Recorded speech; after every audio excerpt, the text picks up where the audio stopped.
है ना। 2 वीडियो रही थी वायरोलॉजी की, तो वायरोलॉजी से भी प्रश्न आते हैं और बैक्टीरियोलॉजी से भी प्रश्न आते हैं, यानी कि जीवाणु विज्ञान से भी प्रश्न बार बार परीक्षाओं में बनते हैं। तो आज हम जीवाणु विज्ञान स्टार्ट कर रहे हैं। 2 वीडियो रहेंगी इसमें।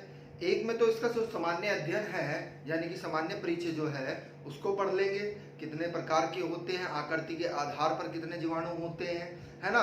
क्लियर है पॉइंट। और इसके बाद जो दूसरी वीडियो रहेगी वो बहुत ही इंपॉर्टेंट रहेगी, क्योंकि उसमें जीवाणु से होने वाले रोग कि कौन कौन से रोग होते हैं और कौन सा अंग प्रभावित होता है, तो उसके बारे में जानेंगे।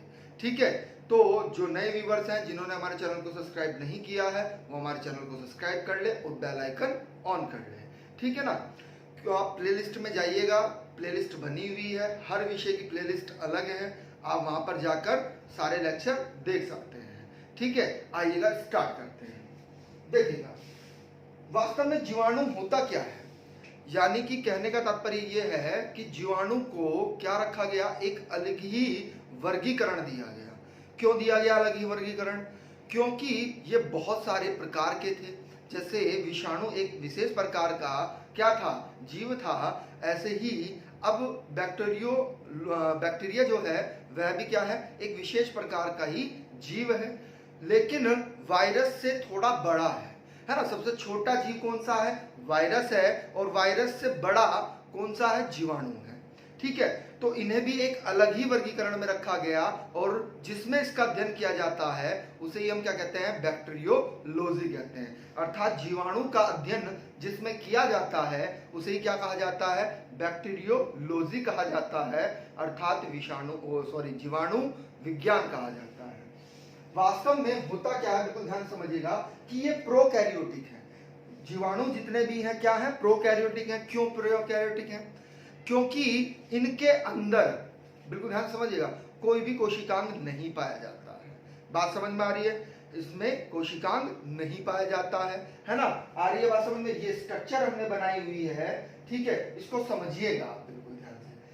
पहले स्ट्रक्चर को समझ लेते हैं, फिर सामान्य अध्ययन का बात करेंगे। देखिए जो इसके रेड कलर की जो हमने बाहर बनाई हुई है, ये क्या वास्तव में, ये वास्तव में कोशिका भित्ति है। क्या है, कोशिका भित्ति। और ये कोशिका भित्ति जो है ये किसकी बनी होती है, ये प्रश्न पूछा जाता है, तो ये काइटिन की बनी होती है। किसकी? काइटिन की बनी होती है। काइटिन क्या है, एक जटिल प्रोटीन है। क्या है, एक जटिल प्रोटीन है ना। तो ये प्रश्न बार बार पूछा जाता है कि कोशिका भित्ति किसकी बनी होती है जीवाणुओं की, तो वह काइटिन की बनी होती है। एक शब्दावली है, उसको आप लिख लीजिएगा, क्योंकि परीक्षाओं में बार बार वह पूछी जाती है कि एपी, बिल्कुल ध्यान देखना है, एपीजोम। एपीजोम क्या है, आपको कथन निष्कर्ष में दे दिया जाएगा कि एपीजोम क्या है, उसके बाद में उसके निष्कर्ष दे दिए जाएंगे। तो जहां पर आपको यह निष्कर्ष मिले, देखिएगा बिल्कुल ध्यान से समझिएगा। अब एपीजोम के बारे में अभी थोड़ी देर में बताएंगे, क्योंकि पहले आप इस चीज को भी समझ लें कि प्लाज्मिड होता क्या है ना। एक बार स्ट्रक्चर को समझ लें, फिर इनकी शब्दावलियां हम लिखवाएंगे। ठीक है, आइए देखिएगा। जो ये अंदर, ये जो अंदर है, यहाँ पर क्या भरा हुआ है, यहाँ पर प्लाज्मिड भरा हुआ है। क्या भरा हुआ है, प्लाज्मिड भरा हुआ है। ठीक है, क्लियर पॉइंट। द्रव्य पदार्थ है जिसे हम क्या कहते हैं, प्लाज्मिड कहते हैं। और ये वास्तव में क्या होता है, ये एक अनुवांशिक, अतिरिक्त आनुवांशिक पदार्थ है। आपसे प्रश्न पूछा जाएगा कि जीवाणु में अतिरिक्त आनुवांशिक पदार्थ क्या होता है, वह प्लाज्मिड होता है। क्योंकि आनुवांशिक पदार्थ क्या होता है, जो पीढ़ी दर पीढ़ी क्या जाता है, आगे बढ़ता रहता है। ठीक है, उसके बाद में ये जो ब्लैक कलर की हमने बनाई हुई है, वास्तव में ये क्या है, प्लाज्मा मेम्ब्रेन है, कोशिका द्रव्य झिल्ली है ना, या प्लाज्मा झिल्ली है। क्लियर पॉइंट, आ रही है बात समझ में? अब एक फैक्ट और समझिएगा आप यहाँ पर कि जो इसमें राइबोसोम होता है, क्या होता है, राइबोसोम। वो राइबोसोम 70 प्रकार का होता है, अर्थात कम प्रोटीन बनाने वाला होता है। 80 प्रकार का जो प्रोटीन होता है वह क्या बनाता है, अधिक प्रोटीन बनाता है, यानी कि उसकी प्रोटीन बनाने की जो क्षमता होती है वह अधिक होती है। जबकि 70 प्रकार का जो राइबोसोम होता है उसकी प्रोटीन बनाने की क्षमता कम होती है। क्लियर है पॉइंट? चलिएगा अब एक चीज और समझिएगा, इसमें जो डीएनए होता है, क्या होता है डीएनए, डीएनए ही इसमें क्या होता है मूल अनुवांशिक पदार्थ होता है, अर्थात न्यूक्लियोटाइड होता है, न्यूक्लियोटाइड। ठीक है, आ रही है बात समझ में। बहुत ही इंपॉर्टेंट फैक्ट है कि जो ये बाहर की ओर रेड कलर का जो हमने बनाया है, ये क्या है, फ्लेजिला है। इसे हम क्या कहते हैं, कशाभिका कहते हैं। हिंदी में क्या कहते हैं, कशाभिका। क्लियर है पॉइंट, बहुत ही इंपॉर्टेंट है, बार बार परीक्षाओं में पूछा जाता है कि जो ये अंदर की तरफ मुड़ी हुई संरचना आपको दिखाई दे रही है, ये संरचना, ये संरचना वास्तव में क्या है, मीसोसोम है। क्या है, मीसोसोम। वास्तव में मीसोसोम के द्वारा ही है क्या करता है, श्वसन क्रिया करता है। कौन, जीवाणु। प्रश्न ऐसे भी घुमाकर आपसे पूछा जा सकता है कि जीवाणु में माइटोकॉन्ड्रिया का काम कौन करता है, तो जीवाणु में माइटोकॉन्ड्रिया का काम मीसोसोम करता है। और आपको पता है कि माइटोकॉन्ड्रिया यानी कि जो श्वसन क्रिया होती है हमारे शरीर में, है ना, या पौधों में, वह अंतिम रूप में किसमें होती है, अंतिम रूप से माइटोकॉन्ड्रिया में होती है। और किसका निर्माण होता है, एटीपी का निर्माण होता है। जिसने माइटोकॉन्ड्रिया नहीं पढ़ा है, प्लेलिस्ट में पढ़ा हुआ है, जाकर आप देख सकते हैं, विज्ञान की प्लेलिस्ट में जाकर आप देख सकते हैं। ठीक है, तो आइएगा अब स्टार्ट करते हैं एपिजोम। तो एपिजोम होता क्या है, इसमें लिखिएगा आप कि जो प्लाज्मिड है, ये आपका, ये प्लाज्मिड लिखिएगा, जो प्लाज्मिड है, प्लाज्मिड जो मुख्य गुणसूत्र, मुख्य गुणसूत्र का भाग है। ठीक है, बहुत इंपॉर्टेंट फैक्ट है, बिल्कुल ध्यान समझिएगा। प्लाज्मिड क्या है, जो प्लाज्मिड, एपिजोम क्या है, प्लाज्मिड जो मुख्य गुणसूत्र का भाग है भी बना सकता है, उसे ही क्या कहा जाएगा, यानी कि जो गुणसूत्र का भाग भी बना सकता है, प्लाज्मिड का जो मुख्य गुणसूत्र है उसका भाग बना सकता है, वही क्या कहलाता है, एपिजोम कहलाता है। वही क्या कहलाता है, एपिजोम कहलाता है। अगली शब्दावली है, ये भी कथन निष्कर्ष में पूछी जाती है, आइएगा उसको भी लिख लेते हैं। आपसे पूछा जाता है कि म्यूरिन क्या है, म्यूरिन क्या है, शब्दावली आपको निष्कर्ष में दे देगा कि म्यूरिन क्या है ना। तो उसका निष्कर्ष क्या होगा, लिखिएगा कि कोशिका भित्ति, कोशिका भित्ति बहुत इंपॉर्टेंट है, कोशिका भित्ति का मुख्य भाग जो किसका बना हुआ होता है, जो पेप्टिड, बहुत इंपॉर्टेंट है, पेप्टिड डो ग्लाइकेन, इसको अंडरलाइन करिएगा, पेप्टिड डो ग्लाइकेन का बना होता है, उसे ही क्या कहा जाता है, उसे ही म्यूरिन कहा जाता है। उसे ही क्या कहा जाता है, म्यूरिन कहा जाता है। अर्थात कोशिका भित्ति का मुख्य भाग जो पेप्टिडो ग्लाइकेन का बना होता है, उसे ही क्या कहा जाता है, म्यूरिन कहा जाता है। पॉइंट क्लियर है, चलिएगा आगे चलते हैं। ठीक है, तो ये तो कुछ शब्दावलियां थी जो बार बार परीक्षाओं में पूछी जाती हैं। ठीक है, अब देखिएगा, बिल्कुल ध्यान से समझना है कि प्रोकैरियोटिक हमने बता ही दिया कि ये प्रोकैरियोटिक है, अर्थात इसमें कोशिकांग नहीं पाए जाते हैं। जैसे माइटोकॉन्ड्रिया है ना, आपका माइटोकॉन्ड्रिया हो गया है, एंडोप्लाज्मिक रेटिकुलम हो गया है, तो ये चीजें इसमें नहीं पाई जाती हैं, है ना। आ रही है बात समझ, इसलिए इसको प्रोकैरियोटिक की कैटेगरीज में रखा गया है, ना कि यूकैरियोटिक की श्रेणी में। आइए स्टार्ट करते हैं। देखिएगा, जीवाणु की खोज किसने की, तो जीवाणु की खोज 1683 में एंटनी वॉन ल्यूवेनहॉक, ये साइंटिस्ट थे, कहाँ के रहने वाले थे, होलैंड के रहने वाले थे। कहाँ के, होलैंड के रहने वाले थे। तो इन्होंने क्या देखा कि वास्तव में जो दांत हैं, दांत के अंदर जो गंदगी है, दांत पर ऊपर जो गंदगी लगी हुई है, वास्तव में गंदगी है क्या, ये कैसे आ रही है, इसके बारे में इन्होंने अध्ययन किया। तो जब इन्होंने गंदगी को देखा, दांत की गंदगी को, तो इन्होंने देखा कि इसमें एक जीव है।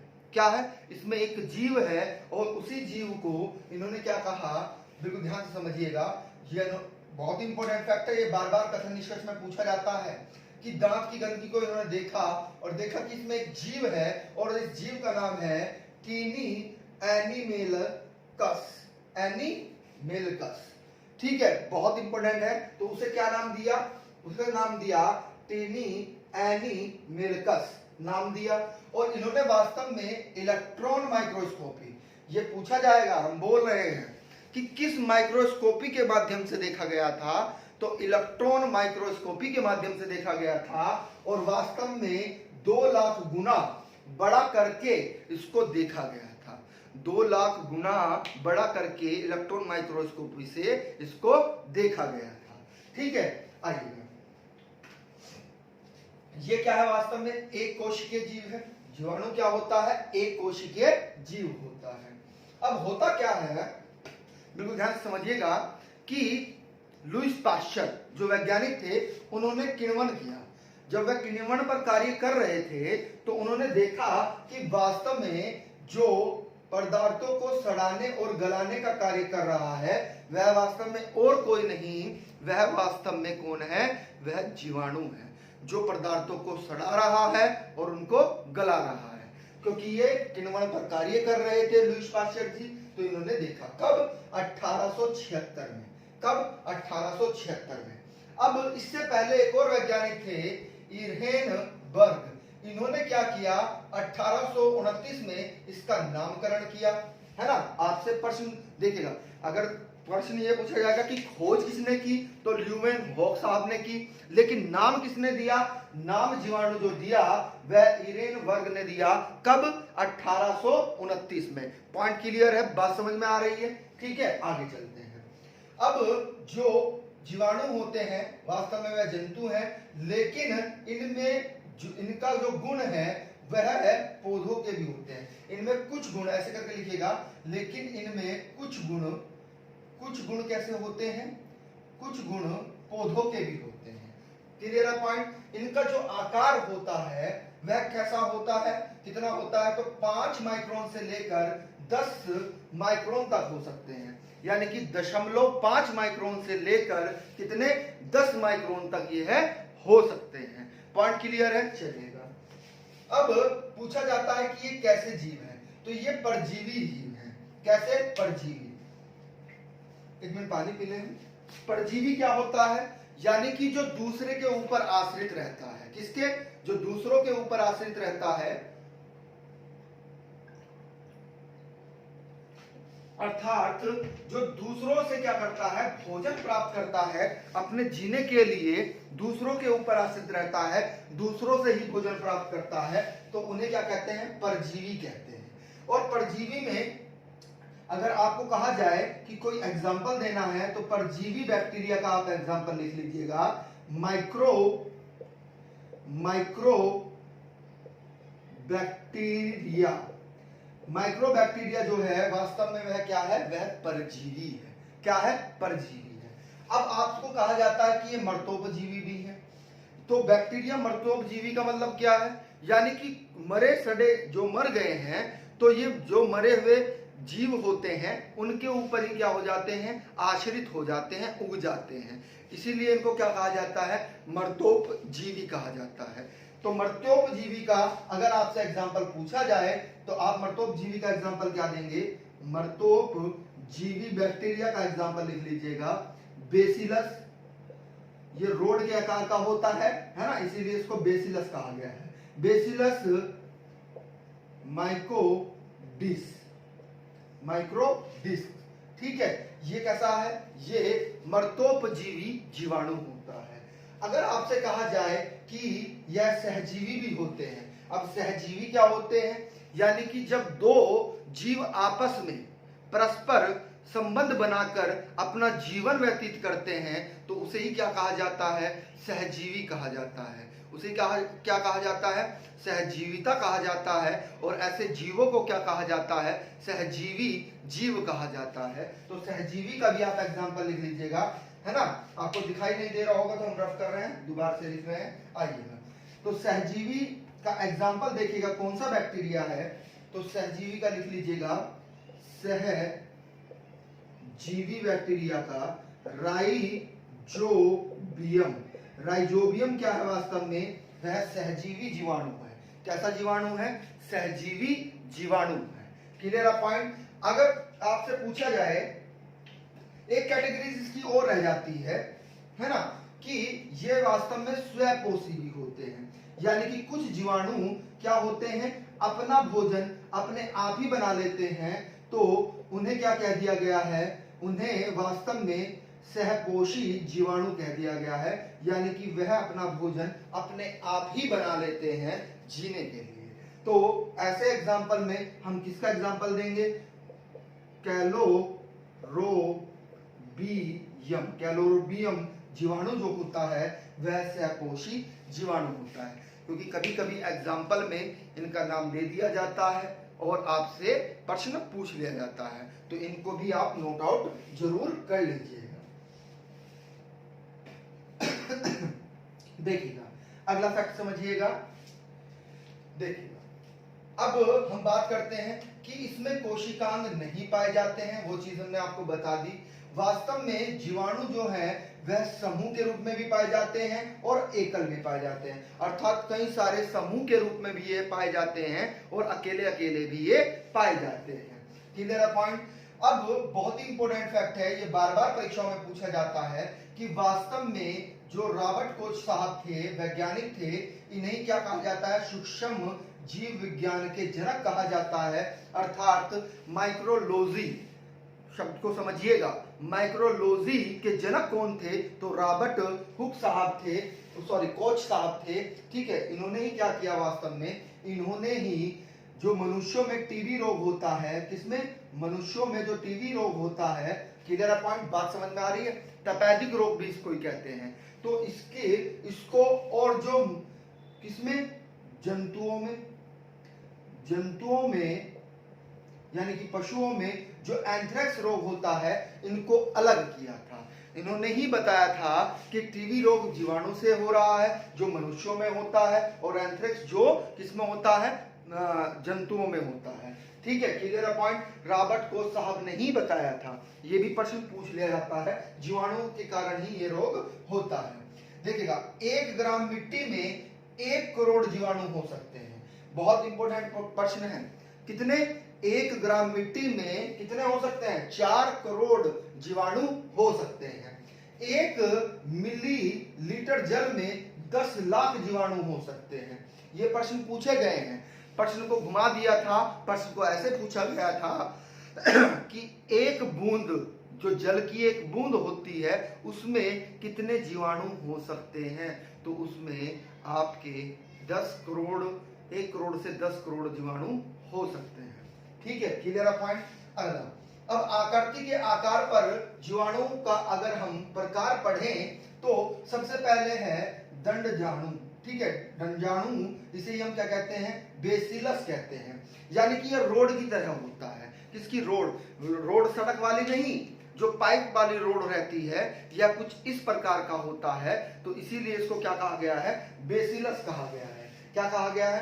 बेसिलस कहा गया है। बहुत ही इंपॉर्टेंट है, बार बार परीक्षाओं में पूछा जाता है। यानी कि ये छड़ के आकार का है। ऐसे भी आपसे प्रश्न बन सकता है कि बेसिलस जो जीवाणु होते हैं उनका आकार सामान्यतः कैसा होता है? तो वास्तव में छड़ के आकार का होता है। Clear point? आ रही है बात समझ में? अब इसका आप एग्जाम्पल लिख लीजिएगा, बहुत इंपॉर्टेंट है। ठीक है, दंडाणु या फिर छड़ाकार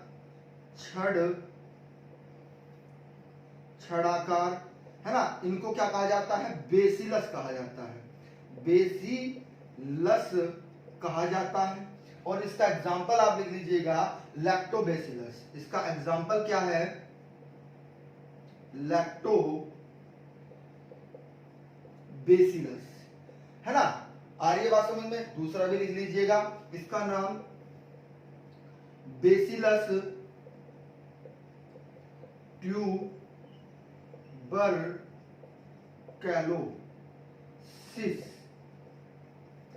2 एग्जांपल हमने दिए हैं किसके? दंडाणु या छड़ आकार के जीवाणु अर्थात बेसिलस के। अगला आकार है आपका कैसा? गोलाकार।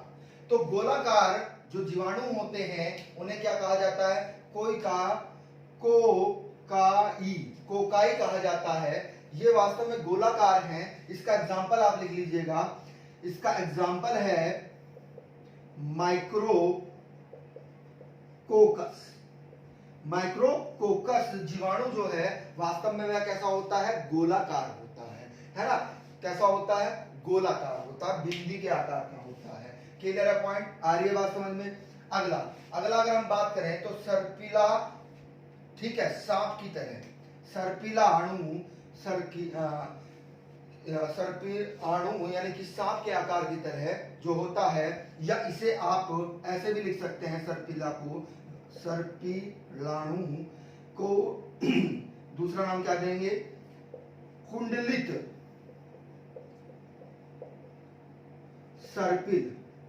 सर्पिल या कुंडलित जीवाणु, यानी कि ये कैसे होते हैं? सांप के आकार की तरह, इस तरह के आकार के होते हैं, है ना? तो इन्हें क्या कहा गया है? सर्पिलाणु या फिर कुंडलित या फिर सर्पिल जीवाणु। और इसे सीपाइरिलाई, देखिएगा, सीपेरिलाई भी इनको कहा जाता है। इसका एग्जाम्पल अगर आपसे पूछा जाए तो एग्जाम्पल लिख लीजिएगा, साइरिलम वेलुटेनस। बहुत इंपॉर्टेंट है, पूछा जाता है। दूसरा लिख लीजिएगा, साइमाइनस,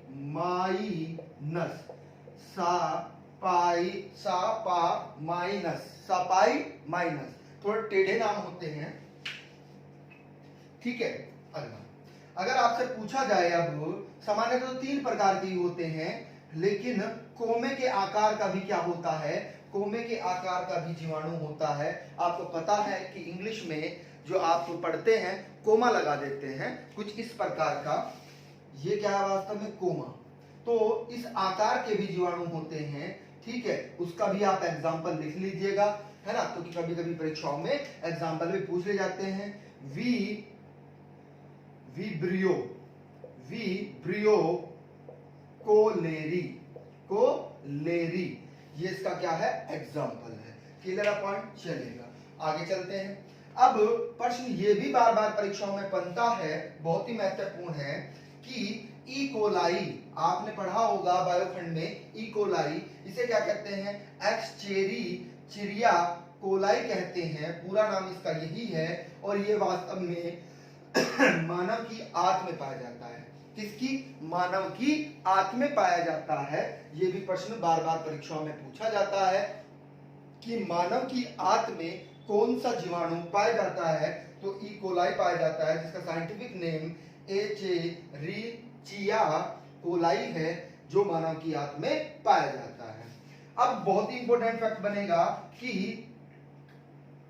कलामी जीवाणु वास्तव में क्या है? ये अंतरराष्ट्रीय अंतरिक्ष जीवाणु है। प्रश्न ऐसे बनेगा कि अंतरराष्ट्रीय अंतरिक्ष जीवाणु कौन सा है? तो वह कलामी जीवाणु है।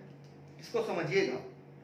होता क्या है कि आपको पता है कि हमारे अंतरिक्ष वैज्ञानिक जो मिसाइल मैन, जो हमारे राष्ट्रपति जी भी रह चुके हैं, अब्दुल कलाम जी, तो उन्हीं के नाम पर ये नाम दिया गया है। पहले ये अंतरिक्ष में ही था जीवाणु, लेकिन वर्तमान में ये पृथ्वी पर भी पहुंच गया है। Clear point? आ रही है बात समझ में? तो उन्हीं के नाम पर इसको कलामी जीवाणु कहा जाता है। न्यूजीलैंड में एक जीवाणु की खोज की गई थी 2013 में। उसका क्या महत्वपूर्ण रोल था? वास्तव में वह एंटीबायोटिक दवाई को बेअसर कर सकता है। यानी कि जो न्यूजीलैंड में एक जीवाणु की खोज की गई थी 2013 में, तो वह जो एंटीबायोटिक दवा होती है ना, उसको भी बेअसर कर सकता है। ठीक है। अगला फैक्ट, पृथ्वी का सबसे शक्तिशाली जो जीव है, बहुत इंपॉर्टेंट है, पृथ्वी का सबसे शक्तिशाली जीव की बात करी है, क्योंकि बैक्टीरिया क्या है, यानी कि जीवाणु क्या है, एक जीव ही तो है।